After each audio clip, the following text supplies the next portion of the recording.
قرآن میں اللہ فرماتا ہے تم سے ان کے اعمال کے بارے میں پرسش ہوگی اور نہ ان سے تمہارے بارے میں پوچھا جائے گا۔ مرزا آباد صاحب تو پھر بجائے کسی پر انگلی اٹھانے کے اپنے آپ کو صحیح سلامت، بالکل جی آپ رکھیں اپنے آپ کو صحیح سلامت، کسی پہ انگلی تو نہیں اٹھانی، لیکن پورا قرآن اور سنت یہود و نصارہ کے غلط عقائد پر، مشرکین کے غلط عقائد پہ انگلیاں نہیں صرف اٹھایا ہوا، پورا ہاتھ اٹھایا ہوا ہے، کیونکہ اسلام دو چیزوں کا نام ہے، امر بالمعروف و نہی عن المنکر۔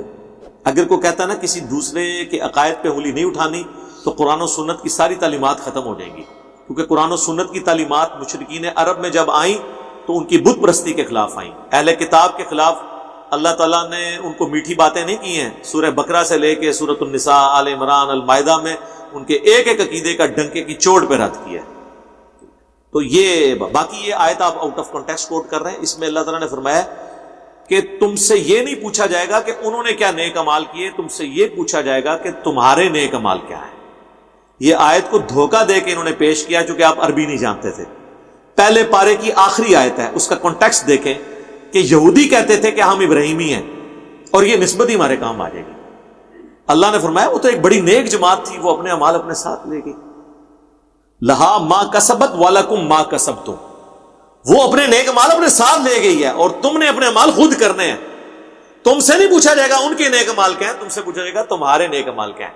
برے اعمال کا ذکر نہیں ہوا، برے اعمال کا ذکر ہوتا تو یہ ورڈنگ ہوتی علیہا مکتسبت وعلیکم ما کسبتم، ان پہ ان کی برائیوں کا وبال ہے، تم پہ تمہاری برائیوں کا وبال ہے، تم اپنی برائیوں کی فکر کرو۔ یہ قرآن کیسے کہہ سکتا تھا؟ قرآن میں تضاد آ جاتا۔ سورہ النساء کی آیت نمبر 82 ہے، اگر قرآن اللہ کے سوا کسی اور ہستی کی طرف سے ہوتا تو تم اس میں اختلاف کثیر پاتے۔ قرآن میں تو اختلاف ہے نہیں۔ قرآن جب حضرت یوسف کے بھائیوں کی غلطی خود بیان کر رہا ہے تو قرآن کسی کو کیسے کہہ سکتا تھا کہ جو مر چکا وہ اپنے اعمال ساتھ لے گا، تم اپنے اعمال کی فکر کرو؟ وہ نیک اعمال کی ہے، برے اعمال ڈسکس ہوں گے۔ حضرت یوسف کے بھائی صحابہ تھے، اپنے باپ کے بھی صحابی، اپنے بھائی کے بھی صحابی۔ آج تک مثال دی جاتی ہے برادران یوسف، سورہ یوسف کی تلاوت آج تک ہوتی ہے، تو کوئی گستاخی نہیں ہوتی۔ سورہ الجمعہ کا دوسرا رکوع جب تلاوت ہوتا ہے تو سر بخاری مسلم اٹھا کے دیکھیں، حضور جمعے کا خطبہ دے رہے ہیں تو 12 صحابہ صرف اس خطبے میں بیٹھے ہیں۔ جیسے ہی بار پتا چلا کہ منڈی میں وہ سودا آیا تو سب لوگ حضور کو جمعے کی حالت میں تقریر میں چھوڑ کے باہر چلے گئے۔ یہ تو آپ جرت نہیں کریں گے میں تقریر کر رہا ہوں اور باہر کوئی آپ بیچ رہا ہو چیز تو آپ اٹھ کے چلے جائیں۔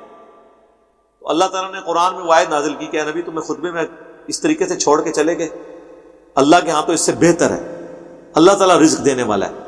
تو بخاری مسلم کے الفاظ ہیں 12 صحابہ تھے صرف خود میں بیٹھے، باقی سارے چلے گئے منڈی میں سودا لینے۔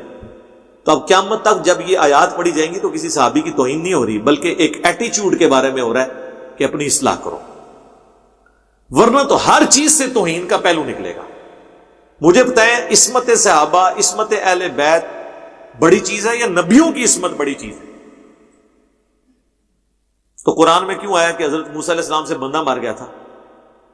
قرآن میں کیوں آیا کہ حضرت نوح علیہ السلام نے اپنے کافر بیٹے کے لیے بد دعا کی اور اللہ نے لفظ استعمال کیا اے نوح؟ جاہلین عربی کا لفظ استعمال ہوا ہے۔ ڈاکٹر سراج صاحب ڈر کے کہتے ہیں میں ترجمہ کرتا ہوں اے نوح جذباتی نہ ہو۔ اس کے آگے پھر انہوں نے توبہ کی۔ نبی علیہ السلام کے بارے میں بھی آئی ہیں، سورۃ الانفال میں غزوہ بدر کے قیدی چھوڑ دیے تھے۔ تو اس طریقے سے انبیاء کرام کی جو لغزشیں رپورٹ ہوئیں یا کسی اور کی لغزشیں وہ لرن کرنے کے لیے۔ بھئی فجر کی سنتیں کیا فرض کے بعد بھی پڑھ سکتے ہیں؟ جبکہ علماء سے یوٹیوب پر سنا ہے کہ فجر کی نماز بعد کوئی نماز نہیں ہوتی۔ وہ حدیثیں ٹھیک ہیں بخاری مسلم کی کہ فجر کے بعد کوئی نماز نہیں ہوتی، لیکن وہ نماز ہے نفلی نماز ادر دین سنت، کیونکہ جامعہ ترمذی میں ضعیف سند سے ہے اور المستدرک للحاکم میں صحیح ابن حبان میں صحیح سند کے ساتھ پوری تفصیل ہے، اور اس کا کچھ حصہ بخاری میں بھی موجود ہے کہ نبی علیہ السلام فجر کی نماز پڑھ کے نکلے تو دیکھا ایک صحابی نماز پڑھ رہا تھا، آپ اس کے پاس کھڑے ہو گئے اور آپ نے فرمایا قریب ہے تم میں سے کوئی فجر کی 4 رکعتیں پڑھنا شروع کر دے۔ جب اس نے سلام پھیرا تو نبی علیہ السلام نے پوچھا کہ تم نے کون سی نماز پڑھی؟ تو انہوں نے کہا میری فجر سے پہلے والی 2 رکعتیں رہ گئی تھی سنتیں، وہ میں نے اب فرضوں کے بعد پڑھی ہیں۔ تو آپ نے خاموشی اختیار کر لی۔ اسے کہتے ہیں حدیث سے تقریری، یعنی آپ کے سامنے کوئی عمل ہوا اور آپ نے اسے غلط نہیں کہا، یہ سنت ہے۔ لہذا فجر کی 2 سنتیں آپ فرض کے فوراً بعد پڑھ سکتے ہیں۔ اگر کوئی خطیب یا امام جمعے کے خطبے میں ضعیف اور من گھڑت حدیث بیان کرتا ہو، میرے بھائی اتنا شعور کدھر ہے؟ ان کو تو چھوڑ دیں۔ اہل حدیث سب سے بہتر ہیں اس اعتبار سے کہ وہ کم از کم انہیں قرآن و سنت کا کوئی علم ہے، وہ بھی جعلی روایتیں اپنے خطبے میں بیان کر رہے ہوتے ہیں۔ اہل حدیث کی توحید یا اچھی باتیں حادثاتی ہیں کیونکہ وہ اس فرقے کا حصہ ہیں۔ جیسے ہی فرقے سے ہٹ سے کوئی بات ہوتی ہے، نہ ان کو پتہ ہوتا ہے نہ انہیں بیان کرنی ہوتی ہے۔ اسی طریقے سے شیعہ کی اہل بیت سے محبت حادثاتی ہے کیونکہ وہ ایک فرقے میں پیدا ہوئے ہیں جہاں پہ اہل بیت کی محبت سکھائی جاتی ہے۔